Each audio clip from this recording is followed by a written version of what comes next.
네, 우리 기도하심으로 피우다 시작하겠습니다. 하나님 감사합니다.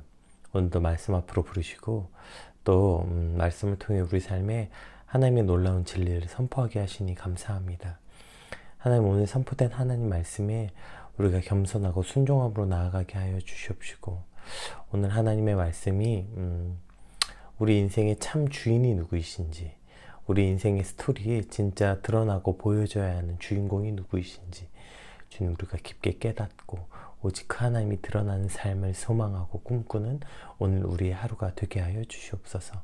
감사합니다. 예수님의 이름으로 기도드립니다. 아멘. 네, 오늘 말씀 함께 살펴보기 전에 저희는 지금 조금 드린 8월에 경상도 편을 하기 위해서 지금 경상도의 숙소에 내려와서 지금 이렇게 영상을 녹화하고 있습니다.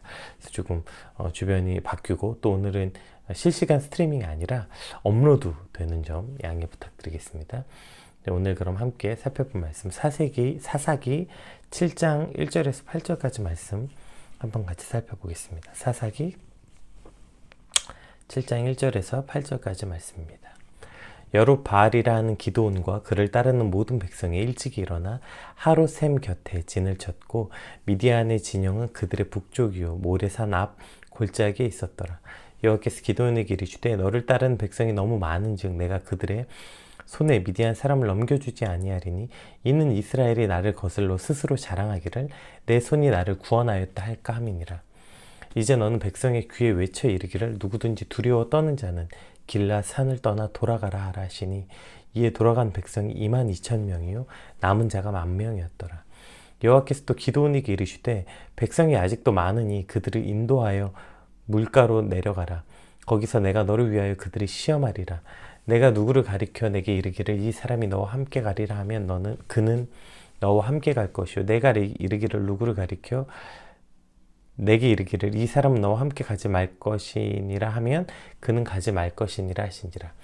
이에 백성을 인도하여 물가로 내려가며 여호와께서 기드온에게 이르시되 누구든지 개가 핥는 것 같이 혀로 물을 핥는 자들은 너는 따로 세우고 또 누구든지 무릎을 꿇고 마시는 자들도 그와 같이 하라 하시더니 손으로 움켜 입에 대고 핥는 자의 수는 300명이요 그 외에 백성은 다 무릎을 꿇고 물을 마신지라. 여호와께서 기드온에게 이르시되 내가 이 물을 핥아 먹은 300명으로 너희를 구원하며 미디안을 내 손에 넘겨주리니 남은 백성은 각각 자기의 처소로 돌아갈 것이니라 하시니 이에 백성이 양식과 나팔을 손에 든지라. 기드온이 이스라엘 모든 백성을 각각 그의 장막으로 돌려보내고 그 300명은 머물게 하니라. 미디안 진영은 그 아래 골짜기 가운데 있었더라. 아멘. 네, 이제 오늘 함께 살펴본 본문은 이제 미디안과의 전쟁을 위해서 그 300명의 그 용사, 우리가 기드온과 300용사라고 말하는 그 300용사를 선발하는 장면이 나옵니다. 그러니까 기드온의 나팔 소리와 소집 명령을 듣고 모인 이스라엘 군대의 숫자가 32,000명이었죠. 근데 하나님께서 오는 본문을 통해서 두 차례에 걸쳐 그 숫자를 말도 안 되는 300명만 남겨두시는 사건이 이제 오늘 본문에 기록되어 있죠. 우리 1절하고 2절 말씀 한번 같이 살펴볼까요? 1절에서 1절, 2절 말씀입니다. 여룻바알이라는 기드온과 그를 따르는 모든 백성이 일찍 일어나 하롯셈 곁에 진을 쳤고 미디안의 진영은 그들의 북쪽이요 모레산 앞 골짜기에 있었더라. 여호와께서 기드온에게 이르시되 너를 따른 백성이 너무 많은즉 내가 그들의 손에 미디안 사람을 넘겨주니 아니하리니 이는 이스라엘이 나를 거슬러 스스로 자랑하기를 내 손이 나를 구원하였다 할까 함이니라. 아멘. 그러니까 지금 여룻바알, 그러니까 바알과 싸우는 자 용사 기드온이 그를 따르는 백성과 이제 미디안 진영의 이제 앞에 서로 마주보고 있는 거죠. 이제 진짜 전쟁이 코앞인 겁니다. 우리가 지금 주일부터 기드온을 계속 살펴보았죠. 이제 주일부터 본문에 기드온 이야기가 나오는데 오늘까지 기드온을 어떻게 부르셨고 인도해 주셨는지 그 우여곡절을 우리가 함께 살펴보았잖아요. 포도주 틀 안에서 밀 타작하다가 거기서 강한 용사여 부름을 받고 또 아버지 집에 있는 바알과 아세라 찍어 부수다가 죽을 뻔하고 또 하나님의 영이 임해서 나팔은 불었지만 정작 두려움이 그 앞에 있어서 또 멈춰서서 하나님의 징표를 구했던 이 모든 일련의 사건이 이제 일단락되고 이제 그 모든 과정을 통해서 좋든 싫든 이제 나가서 싸우기 직전인 것이죠. 이제 싸움이 벌어지기 바로 직전인데 그런데 이번에는 어저께는 기드온이 그 직전에 스스로 멈췄다면 두려움 앞에, 오늘은 하나님이 멈춰 세웁니다. 돌격 앞으로 하기 직전에 하나님이 멈춰! 이렇게 명령하시는 것이죠. 아니, 그럴 거면 처음부터 그렇게 하시면 되잖아요. 아니, 그럼 처음부터 300명만 남기든지 그럼 되지. 그 모두 우여곡절해서 다 모아놓고 왜 지금 와서 멈추라는 거냐고요. 왜 여기까지 와서 멈춰 세우냐고요. 간신히 여기까지 왔는데, 간신히 마음 먹었는데, 지금 우여곡절을 겪었는데, 어렵게 여기까지 왔는데 왜 지금 멈춰 세우냐는 거죠. 여기서 우리는 아주 중요한 하나님의 음성을 들을 수 있게 되는 것입니다. 우리 잠언 16장 1절, 우리 새 번역으로 한번 같이 읽어보겠습니다. 잠언 16장 1절. 계획은 사람이 세우지만 결정은 주님께서 하신다. 이게 잠언 16장 1절. 계획은 사람이 세우지만 결정은 주님께서 하신다. 네. 우리가 오늘 이 본문을 통해서 첫 번째 들어야 하는 하나님의 음성인 것이죠. 어떤 계획을 세웠던, 그래서 어떠한 과정을 거쳤든지 간에 각오, 섬, go and stop, 이 모든 결정의 주권은 하나님께 있다는 것입니다. 그러니까 이 모든 것의 진행, 가고 서는 일의 주권이 바로 하나님께 있는 것이죠. 기드온이 어떠한 과정을 거쳐 여기에 왔든지 하나님이 멈춰라고 하시면 멈추는 것입니다. 이것이 하나님의 백성들이 살아가는 삶의 주된 방식이어야 되는 거죠. 그런데 안타깝게도 세상은 자기 주도적 삶, 자기 결정권을 행사하는 것에 대해서 말해요. 그래서 하나님께서 가라 하시면 가고 멈추라 하면 멈추는 것이 마치 매우 비참한 인생, 로봇 같은 인생, 재미없는 인생, 남에게 휘둘리는 인생, 이러한 프레임을 씌우고, 심지어 교회 안에서도 그래서 하나님의 주권에 대해서 말하는 걸 불편해하는 사람들이 많아요. 특히 나이가 어리면 어릴수록, 청년이나 청소년이면 더 심해지는 것 같아요. 아마 그 시대에 흐르는 어떤 시대적 프레임이 그러니까요. 자기 인생의 주체는 자기다. 자기 결정권이 가장 중요하다. 이런 식의 어떤 세상의 음성을 듣고 자라서 아마 더더욱 그런 것 같아요. 근데 여기에 가장 큰 속임수가 뭡니까? 세상의 그러한 프레임, 자기 주도적 삶, 자기 결정권을 스스로 행사하는 삶, 자기 인생은 자기가 개척하는 삶, 이 모든 이러한 프레임이 가장 큰 속임수가 뭐예요? 당장 1분 후도 내다볼 수 없는 인간의 유한한 생각과 시각, 즉 인간의 어리석음이 배제되어 있는 이야기인 것이죠. 즉 자기 결정권을 얘기하고 자기 주도적 삶을 살기 이전에 그것이 그러면 왜 선한지, 그것이 과연 옳은지에 대한 아무런 필터가 없는 거 아닙니까? 양의 특징이 뭐예요? 시야가 좁고 앞만 보고 따라가는 거예요. 당장 앞에 낭떠러지가 있다면 그냥 한 마리가 떨어지면 다 같이 떨어지는 거 아닙니까? 또 양들 특징이 뭐예요? 모자라고 난폭하고. 우리는 다 그러한 양과 같은 존재 아니에요? 그러한 우리가 자기 결정권을 가진다고요? 그렇게 시야가 좁고 보는 것도 없고 당장 1분 후에 어떤 일이 일어날 줄도 모르는 사람, 걔가 난폭하기만 하고 모자라기만 한 우리가 자기 인생의 자기 결정권을 갖는 것, 자기 주도적 삶을 사는 것, 그것이 과연 선한 일, 옳은 일입니까? 그런 어리석은 우리가 우리 스스로의 인생을 자기 결정권을 가졌기 때문에, 그렇기 때문에 우리의 인생이 그렇게도 곤고하고 비참하게 되어버린 것 아닙니까? 하나님이 멈추라 하면 멈추고 하나님이 가라 하면 가는 것은 야 그냥 넌 닥치고 나만 따라와 시키는 거나 해, 이러한 뜻이 아니에요. 사실 그런 뜻이어도 할 수 없는 존재가 맞죠, 하나님과 우리 사이를. 그런데 하나님의 말씀은 계획은 사람이 세우지만 결정은 주님께서 하신다, 이 말은 그냥 그렇게 야 너는 그냥 닥치고 따라와, 이런 의미가 아니에요. 하나님께서는 그렇게 우리를 무시하고 함부로 하지 아니하시는 하나님 아니십니까? 그럼 이것은 어떤 뜻일까요? 시편 23편, 이거 다 외우는 말씀이시죠. 얼마 전 우리 PT 때도 한번 살펴봤던 말씀인데 한번 같이 읽어볼게요. 여호와는 나의 목자시니 내게 부족함이 없으리로다. 그가 나를 푸른 풀밭에 누이시며 쉴 만한 물가로 인도하시는도다. 아멘. 여호와는 나의 목자시라는 것입니다. 하나님께서 눈도 어둡고 어리석어서 당장 1시간 뒤도 알 수 없는 그러면서도 대단한 사람인 것처럼 그렇게 떠들고 있는 그런 나의 목자가 되시는 거죠. 그래서 멈춰, 가, 돌아, 이렇게 우리를 인도하신다는 거예요. 명령하시고 너희는 닥치고 따라와가 아니라 그것이 바로 우리를 인도하시는 거예요. 어디로? 우리를 푸른 초장 쉴 만한 물가로 인도하시는 바로 나의 목자가 되신다는 거예요. 그러니까 우리가 우리 스스로 자기 결정권을 갖는다는 게 왜 비참합니까? 우리는 그 결정권을 가질 만한 능력도, 그 결정권을 행사할 만한 그 어떠한 통찰도 아무것도 없는 거예요. 우리는 그저 양 같은 존재라서 그렇게 비참하고 어리석은 우리가 우리 인생의 주도권을 가졌기 때문에 우리 인생은 그렇게 곤고하고 비참한 거죠. 하지만 그 결정권을 하나님께 넘겨드리면 하나님이 어떻게 하는 거예요? 우리를 푸른 초장 쉴 만한 물가로 인도하시는 거예요. 그렇게 모자라고 앞이 보이지 않는 양들을 그렇게 이끌어서 이리 가, 저리 가자, 이리 와, 멈춰, 기다려, 위험해, 멈춰. 이 모든 과정이 그냥 넌 네 자유 없어, 그냥 하나님 시킨 대로 순종이나 해, 이런 의미가 아니라 하나님이 오늘 우리를 그 선하고 좋은 곳으로 인도하신다는 것입니다. 그분이 나의 목자가 되신다, 나를 푸른 초장으로 인도하시는 것이기 때문에 멈춰 하면 멈출 수 있는 거죠. 내가 어떠한 노력을 했든 어떠한 대가를 치루었던 멈추는 거죠. 아니, 이럴 거면 나는 왜 그렇게 치열하게 공부한 걸까? 아니, 그럼 나는 왜 그런 전공을 선택한 걸까? 아니, 그럼 그때 왜 그렇게 한 걸까? 왜 그렇게 하나님 나를 왜 그때 그곳에 보내신 걸까? 왜 나를 그렇게 뺑뺑이 돌리실 건가? 이러한 수많은 질문이 하나도 의미가 없는 것은 그 모든 주권이 하나님께 있고 하나님이 가라 명하시면 가고 멈추라면 멈추는 삶이 바로 그것이 나를 푸른 초장으로 인도하고 계시는, 즉 선한 일임을 깨달은 것이죠. 하나님이 멈추라 하면 멈추고 하나님이 가라 하실 때 가는 것, 이것이 우리 삶의 가장 기쁜 일이 돼야 하는 것입니다.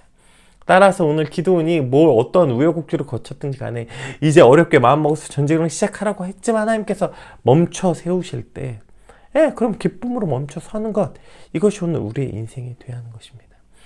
자, 그렇게 멈춰 세우신 이유가 이제 있는데요. 그 이유가 또 매우 황당해요. 그 이유가 뭐예요? 너무 많다는 것입니다.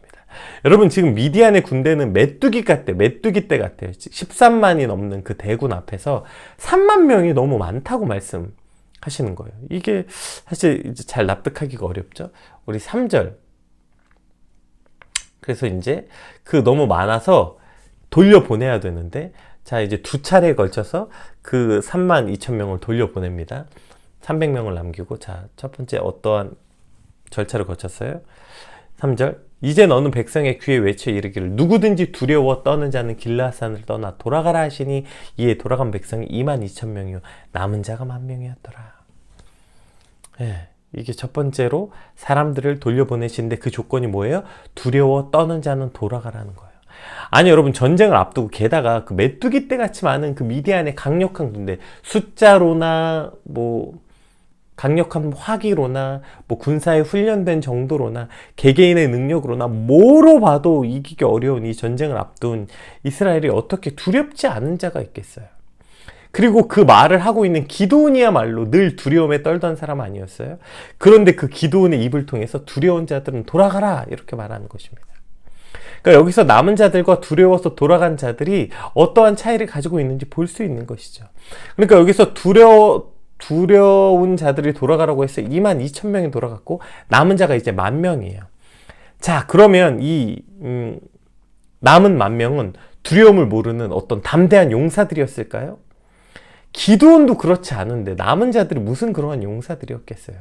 다만 두렵지만, 그래서 도망가고 싶지만 그 두려움보다는 하나님을 신뢰하는 마음이 1%라도 더한 자들이기 때문에 남아있는 거 아닙니까? 그럼 두려워서 도망갔던 자들은 두려움 99, 하나님 신뢰하는 거 1%라서 돌아가는 게 아니에요. 이건 단지 1%의 차이입니다. 두려움이 51, 하나님이 신뢰하는 게 49면 돌아가는 거예요. 그런데 거꾸로 두려움이 49, 그러나 하나님을 신뢰하는 게 51이면 남는 것입니다. 두렵지만, 그래서 도망가고 싶지만 그래도 그 두려운 마음보다 하나님을 신뢰하는 마음이 1%라도 더 있기 때문에 남아있는 거죠. 두렵지 않은 사람이 어디 있어요? 여러분, 모세를 부르실 때도 모세가 이렇게까지 도망가도 되나 싶게 계속 도망가 다니잖아요. 하나님 말씀에 거절하고 주여 보낼 만한 사람을 보내소서 이러고 그 다음에 그 사명 받아서 억지로 지금 도살장 가는 것처럼 끌려가면서도 장인이 어디 가냐 물어보니까 뭐라고 하고 가요? 그냥 볼 일이 있어서 간다고 말하잖아요. 지금 하나님이 사명을 받아서 지금 바로 앞에 가는 그 길, 그 발걸음에서 또 어디 가냐 물어보니까 그냥 볼 일이 있어서 가요. 용사와는 거리가 멀죠. 사실 모세도.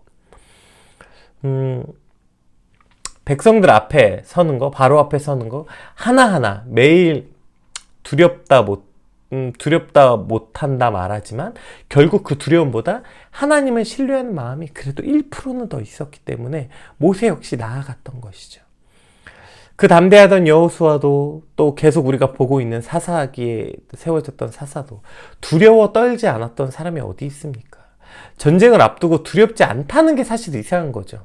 다만 두렵고 다리가 후들후들 떨리고 당장 뒤돌아서 도망가고 싶은 마음이 이만큼 치밀지만 그럼에도 불구하고 버티고 견디고 하나님을 신뢰한 이들을 통해서 하나님의 역사는 이루어졌다는 것입니다. 엄청 대단하고 막 모냥 빠지지 않고 멋있는 모습은 없어요. 주님 말씀하시면 막 내가 초계같이 이 한 목숨 버리고만 달려가겠습니다. 처음부터 이런 사람은 성경에 거의 없어요.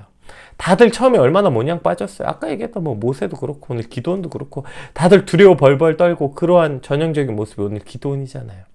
세상의 전형적인 쫄보, 겁쟁이 기드온의 입을 통해서 오늘 두려운 자들은 다 돌아가라 이렇게 선포되어지는 겁니다. 이것이 전쟁에 요구되는 최소한의 태도인 것이죠.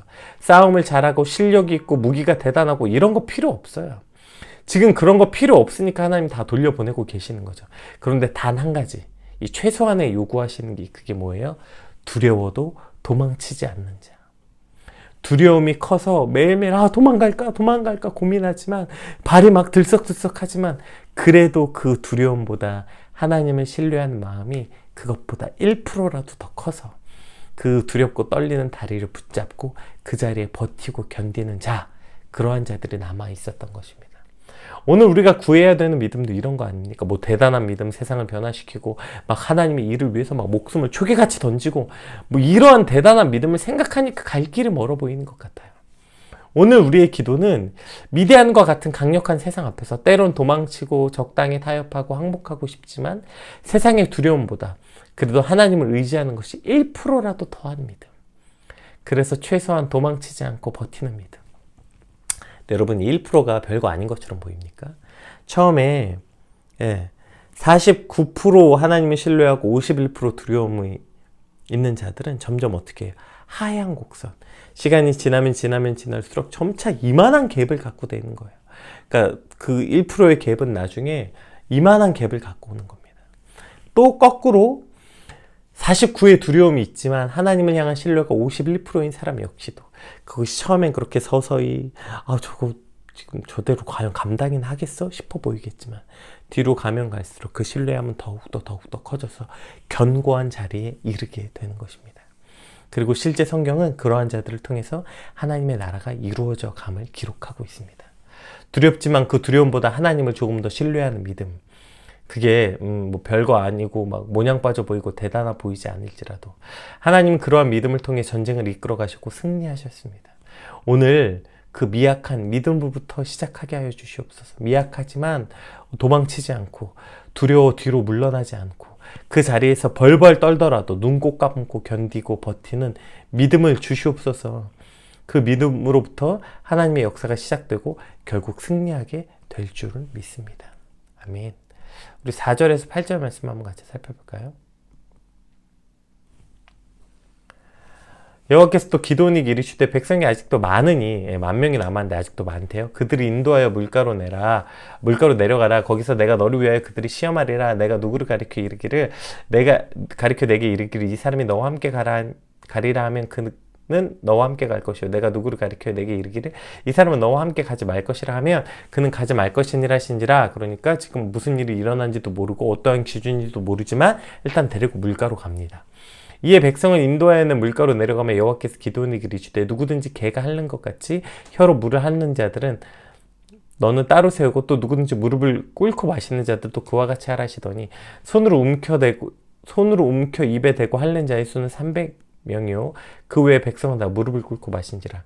여호와께서 기드온에게 이르시되 내가 이 물을 핥아 먹은 300명으로 너희를 구원하며 미디안을 내 손에 넘겨주리니 남은 백성은 각각 자기의 처소로 돌아갈 거니라 하시니 이에 백성이 양식과 나팔을 손에 든지라. 기드온이 이스라엘 모든 백성을 각각 그의 장막에 돌려보내고 그 300명은 머물게 아니라 미디안 진영은 그 아래 골짜기 가운데 있었더라. 아멘. 이제 이 오늘 본문 이 4절에서 8절 이게 이제 그 남은 10,000명을 데리고 가서 그 중에 두 번째로 백성들을 돌려보내는 장면인데, 그러니까 10,000명을 물가로 데려가서 물을 먹게 하는데, 어떤 사람은 물을 손으로 떠서 이렇게 핥아 먹었고, 어떤 사람은 그냥 물가에 이렇게 손을 대고 무릎을 꿇고 물가에 머리를 대고 마셨던 거죠. 그렇게 해서 보니까 손으로 떠서 핥아 먹은 자가 300명, 나머지는 전부 물가에 무릎을 대고 마셨대요.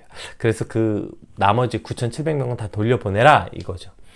이 부분에 대해서 사실 여러 해석이 존재하고, 그동안 많은 주석들이 이것을 어떠한 방식으로 해석했냐면, 손으로 떠서 마신 자들은 신중하고 주의를 경계하기 때문에 군사로서 잘 준비된 자들이다. 그래서 손에 무기를 쥐고 손으로 이렇게 떠먹으면서 사주 경계를 하고, 물을 마실 때도 그렇게 경계에 있는 자들, 군사로서 준비된 자들.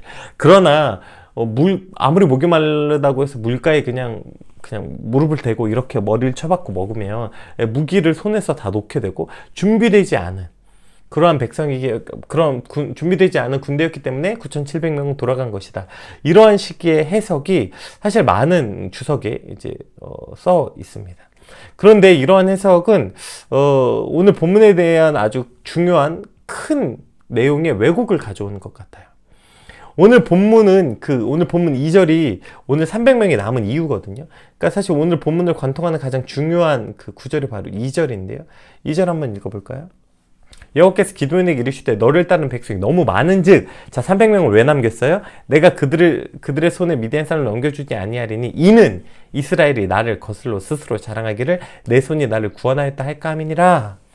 자, 하나님이 지금 300명을 남긴 이유가 이거래요. 너희가 13만이 넘는 대군과 싸우는데 3만 명이 나가서 싸우면 그래도 나중에 니네가 얼마나 잘해서 싸웠는지 스스로 자랑할 거 아니냐. 야, 내가 16대 1로 싸웠어, 이런 것처럼. 내가 싸움을 잘해서 내가 얼마나 용감하고 내 전략이 얼마나 뛰어났는지, 그래서 이겼다고 말할 수 있을 만큼의 숫자라는 거예요. 그러니까 이러한 말이 아예 나오지 않도록 이 모든 전쟁의 승리의 주인공이 오직 하나님이 되기 위해서 다 돌려보내고 오직 300명만 남기신 거예요. 그러면 아무리 용기 있는 자들이고 아무리 전략이 뛰어나도 13만이 넘는 대군과 300명의 싸움은 말이 안 되니까요. 그러니까 그 300명으로 가지고 전쟁에 승리하는 것은 곧 하나님의 승리로 말씀하시겠다, 하나님의 영광에 받으시겠다, 이것이 오늘 본문에 나오는 핵심이죠. 그러니까 오늘 본문에 지금 남은 300명은 우리가 스파르타에 나오는 막 우와 막 근육이 우락부락한 1단 100의 300의 용사가 아니에요. 우리가 자꾸 기드온의 300 용사라고 하니까 이 300명은 뭐 대단한 자꾸 용사라고 여기는데, 하나님의 강함이 드러내기 위해서 가장 적은 숫자의 무리, 그게 300명이었던 것 뿐이에요. 그런데 9,700명은 무슨 주변을 경계하지 않고 방심한 이들이었고 300명은 그들 중에서 신중하고 준비된 자들이다? 그러면 결국 자신들이 그렇게 준비된 자들이기 때문에 선택받았다, 우리는 무릎을 꿇지 않고 먹었기 때문에 우리는 선택받았다고 말할 거 아니에요. 그럼 결국 자신의 어떤 행위가 자신이 선택받은 것에 자랑이 되는 거잖아요. 그런데 오늘 본문 핵심이 뭐라 그랬어요? 너희가 자랑할까봐 돌려보내겠다는 거예요. 그럼 하나님이 그들에게 자랑할 것이 없게 하시겠다는 말씀과 맞지 않는 해석인 거죠. 따라서 그 300명이 무슨 그 10,000명 중에 특별히 선택받은 대단한, 손으로 떠먹은 게 대단한 행위라서 그들을 선택받았다고 말하는 건 오늘 본문에 큰 해석의 오류가 있을 수 있어요. 또 오늘 본문에 재밌는 표현이 뭐냐면, 무릎을 대지 않고 손으로 물을 떠서 먹은 자들을 향해서 개처럼 핥아먹었다라고 말하고 있어요. 이것이 물론 개를 비하하는 나쁜 표현으로 사용된 것은 아니지만 300명을 무슨 그렇게 대단한 사람 10,000명 중에 선택된 정예병으로 사용하기도 웃긴 단어 아니에요? 야, 너는 왜 선택됐어? 왜냐면 우리는 개처럼 핥아먹었어. 이건 뭐 웃기잖아요. 이게 스스로 자랑하기 위해서 쓰인 뉘앙스가 아니라는 것입니다. 그러니까 그 10,000명 중에 정예병 300명이 남았다는 뜻이 아니라는 거예요. 결국 오늘 이 300명이 선택된 것은 그들이 다른 10,000명보다 뛰어난 무엇인가가 있어서가 아니라 그들이 가장 적은 인원에 속해 있었고 하나님이 지금 필요하신 것 가장 작은 자를 통해서 일하시기로 결정했기 때문인 거죠. 그래서 이 전쟁은 쫄보 기드온이 이끄는 가장 적은 무리에 속한 300명으로 하나님께서 어떻게 이 전쟁을 이기게 하셨는가에 관한 이야기인 거죠. 그러니까 대단한 용사 기드온과 소수 정예병 300명의 승리가 아닌 것입니다. 가장 연약하고 작은 무리를 데리고 가장 강력한 군대를 어떻게 물리셨는지에 관한 하나님의 이야기가 오늘 본문인 것입니다. 그런데 사람들은 늘 반전에 이끌리는 거예요. 뭐 약한 주인공이 나중에 점점 강해지는 슈퍼 히어로가 되는 영화, 뭐 거저인 줄 알았는데 알고 봤더니 재벌이었던 반전, 뭐 떨어진 줄 알았는데 극적인 승리, 이러한 반전에 우리가 굉장한 매력을 느끼는 거잖아요. 그래서 기도원 이야기도 자꾸 그런 식으로 기대해요. 막 처음에 쫄보였던 기도원이 점점 강해져가지고 엄청난 용사가 되는 그러한 동화 같은 것으로 읽으면 안 돼요. 이 기도원 이야기는 철저하게 약한 이들이 하나님 손에 붙들렸을 때 하나님이 어떻게 일하시는지에 관한, 오직 하나님에 관한 이야기여야 되는 것이죠. 제가 지금 조금드림하러 경상도에 와 있다고 했잖아요. 벌써 저희가 조금드림한 지 1년이 되어 가는데요. 저희가 이제 조금드림하러 가서 이제 딱 이렇게 조금드림을 전달해 드리면 대부분 목사님들이 이렇게 얘기해서 이걸 우리가 받아도 되나? 목회자 자녀들이 뭐가 있다고 이런 거래. 더 어려운 교회에 줘야 되는 거 아니에요? 이렇게 말씀하세요. 그럴 때 제가 꼭 드리는 말씀이 있어요. 그러니까 저희가 조금드림 한다고 해서 뭐 어디서 대대적으로 홍보하거나 후원을 해달라거나 하지 않았는데 정말 신기하게 1년에 가깝게 끊이지 않게 계속 후원이 들어오고 여기까지 오게 되었다. 이것은 하나님이 우리에게 주신 것이 아니라 어려운 목회 현장에서 버티고 견뎌주신 목사님 사모님에게 드리고, 그리고 꼭 감사하다고, 버티고 견뎌주셔서 감사하다고 말하라고 우리에게 주신 것이다. 이렇게 말하고 서로 눈시울을 붉히고 조금드림이 끝이 나죠. 우리가 이 사역을 하는 이유도 여기 있는 것입니다. 그 말을 전달하는 것에 이유가 있는 거 아닙니까? PKL 러브가 뭔지 잘 모르세요. 저희가 갔다 와도 PKL 러브가 뭔지 기도하실 때 보면 이름 앞에 계속 헷갈리시고, 또 제가 목사인지도 모르시는 분도 많아요. 그래서 막 저한테 회장님, 대표님, 총무님 막 여러 이름으로 저를 불러요. 무슨 상관이에요? 제가 뭐라고 불리든 PKL 러브가 PKL 라이크가 되든 뭐가 중요해요? 하나도 상관없죠. 그저 하나님이 나를 위로하시기 위해서 PK 모시기를 보내셨다. 하나님이 힘들고 어려운 나를 위로하시기 위해서 목사인지 총무인지를 보내셨구나. 이게 이 사역의 주된 스토리 아니에요? 거기서 무슨 우리가 누구인지가 왜 중요하고 하나님이 많고 많은 단체 중에 왜 우리를 택하셨는지, 우리가 얼마나 우여곡절 끝에 이 사역을 하고 있는지, 이러한 이야기가 뭐가 중요해요? 그런 이야기 자체가 아무 의미가 없는 것이죠. 그저 이 역사 드라마에는 그러한 커트는 없는 거예요. 그러한 내용은 불필요한 거예요. 오직 이 드라마의 주인공은 역사하시고 위로하시는 하나님이 주인공인 드라마가 바로 조금드림인 것이죠. 그리고 그 드라마는 조금드림뿐 아니라 우리가 오늘 말씀 앞에선 저와 여러분의 인생의 드라마도 마찬가지 아니겠습니까? 하나님이 왜 나를 택하셨고, 또 내가 그걸 위해서 어떠한 노력을 했고, 뭐 이러한 장기자랑이 무슨 필요해요? 하나님이 왜 나를 택하셨어요? 내가 세상에서 가장 쫄보라서, 내가 제일 약해서, 제가 나가서 싸워서 이기면 무조건 이건 하나님의 승리가 되기 때문에 오늘 우리를 택하신 거죠. 그거면 전부인 것이지 이 이상 무슨 의미가 필요합니까? 하나님의 어리석음이 사람의 지혜로움보다 지혜롭고, 하나님의 약하심이 사람의 강함보다 강함을 믿기에 오늘도 우리가 우리의 약함만을 자랑하는 거 아닙니까? 내가 연약할수록 하나님이 강하시기 때문이고, 내가 약할수록 우리의 인생의 스토리의 주인공은 하나님이 되어 가시는 것이죠. 우리 인생의 스토리가 내가 뭘 했고 내가 뭘 잘못했고 이런 게 아니라 하나님이 연약한 나를 통해 무엇을 하셨는지, 그래서 하나님이 드러나는 삶, 오늘도 이것이 우리의 인생의 드라마가 되어야 하는 것이죠. 내가 누구와 만나 무엇을 하든 결국 내 삶을 통해 주님만 드러나는 삶, 오늘 이것이 우리가 꿈꾸는 삶이 돼야 하는 것입니다. 오늘 기도원이 하나님이 기도원에게 3만 명도 많다고 하신 이유도 바로 이것이죠. 이번에 목자세 때 어떤 한 지체가 자기 인생 찬양이라고 나누었던 찬양이 있는데, 나의 약함은 나의 자랑이요 라는 찬양인데요. 가사 한번 살펴볼까요? 나의 약함은 나의 자랑이요, 나의 실패는 나의 간증이요, 나의 아픔은 나의 영광이니 그 부르심 따라 내가 걸어갑니다. 나 가난함은 나의 상급이요, 나 미련함은 나의 자랑이요, 나 쓰러짐이 나의 고백이니 그 부르심 따라 내가 걸어갑니다. 너무너무 은혜로운 찬양이었어요. 제가 이 찬양을 이제 계속 며칠 동안 들었는데, 근데 이 찬양에 대해서 막 이 찬양 너무 좋아요 추천한 사람들 글을 보면 이걸 되게 잘못 이해하는 경우들이 많은 것 같아요. 이것을 어떻게 이해하냐면, 제가 아까 뭐라고 얘기했죠? 가사를 안 띄워드렸네요. 네, 죄송합니다. 이 이 가사를 마치 반전으로 사용하는 거예요. 지금 내가 약할 때 이 찬양을 부르지만 이 찬양을 부르면 하나님 나와 함께 하시면 내가 강함이 될 거고, 내가 지금은 실패했지만 그러나 내가 이 찬양을 부르면서 위로를 받아서 나중에 성공할 거고, 지금은 가난하지만 내가 지금 미련하지만 나중엔 내가 부유하고 지혜로울 것이다. 이러한 식으로 이것을 오해하고 이러한 위로로서 이 찬양을 부르는 경우들이 많더라고요. 여러분, 이 찬양 가사를 보세요. 그런 뜻 아니에요. 나의 약함 자체가 나의 자랑이고 나의 실패가 간증이라는 거예요. 왜요? 내가 약해야 하나님이 드러나고 내가 실패해야 하나님의 성공이 되니까요. 내가 가난하고 내가 미련해야 하나님이 영광을 받으시기 때문이라는 찬양이지, 이게 무슨 지금은 내가 약하고 미련할 때 이 찬양 부르면서 위로를 받으라고 하는 찬양이 아니에요. 근데 이 찬양을 부르면서 무슨 반전 드라마를 꿈꾸면서 내가 어렵고 힘들 때 이 찬양을 부르면서 견디고 제가 나중에 성공했습니다, 이런 반전 때문에 이 찬양 부르는 거 아니죠.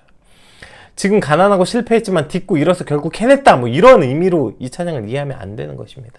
그냥 나의 약함 자체가, 나의 실패 그 자체가 하나님의 자랑이 되는 것, 그래서 내가 아니라 하나님의 자랑이 되고 하나님의 승리가 되는 것, 그것을 찬양하고 있는 것 아닙니까? 기드온과 300명이 약할수록 하나님의 강함이 되고, 기드온과 300명이 아무것도 아니면 아닐수록 하나님의 영광이 되기 때문에, 그래서 오늘 기드온과 300명은 약하고 가장 적은 무리가 선택된 것입니다. 오늘 우리의 삶도 이러한 반전이 아니라 우리가 죽어 없어지는 그런 삶이 되어야 하는 것이죠. 오늘 우리 받은 말씀 놓고 함께 같이 기도합시다. 모두 다 두려움을 느끼지만 그 두려움 속에서 벌벌 떨더라도 주님 뒤돌아 도망치지 않고 버티고 견디는 믿음을 주시옵시고, 그래서 나의 반전을 꿈꾸는 삶이 아니라 나의 약함, 나의 연약함을 통해서 하나님만 드러나는 삶, 하나님의 영광이 되는 삶, 하나님의 자랑이 되는 삶, 그러한 삶이 되게 하여 주시옵소서. 오늘 그것이 이 땅을 살아가는 나의 삶의 목표, 목적이 되게 하여 주시옵소서. 기드온과 300명의 강한 용사는 없습니다. 연약하고 미약한 기드온과 300명을 통해 강하게 역사하시는 하나님만 있는 것입니다. 오늘 그 하나님만 드러나는 우리의 삶이 되게 하여 주시옵소서. 우리 받은 말씀 놓고 함께 같이 기도하겠습니다. 기도합시다.